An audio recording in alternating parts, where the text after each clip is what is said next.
સવાલ એ છે કે વિપક્ષ સાંઠી બનીને તૂટી જશે કે સાંઠીઓનો ભારો બનીને દેશની લોકશાહીનો રક્ષક બનશે.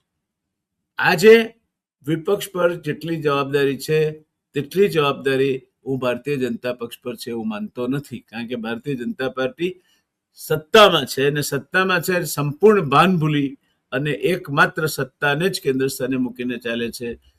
એક જમાનામાં સાંઘિક ગીત ગવાતો પથ કા અંતિમ લક્ષ્ય નહીં હૈ, સિંહાસન પર ચઢ જાના, એ ક્યાંક ભૂલાઈ ગયું છે.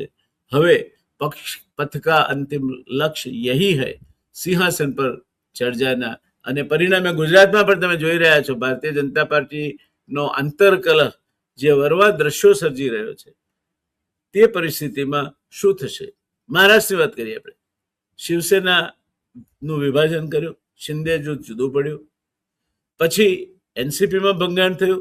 શરદ પવાર અને અજીત પવાર ઉપર ભ્રષ્ટાચારના આક્ષેપો હતા, એમને જેલ ભેગા કરવાના હતા. એના બદલે એ ભાજપની વૈતરણીમાં ડબકી મારી દીધી, પવિત્ર થઈ ગયા અને હવે તો એ સ્વર્ગસ્થ છે. એટલે ડેડ મેન આર નેવર કોમેન્ટેડ પર આપણે એમના ઉપર કોમેન્ટ નહીં કરીએ.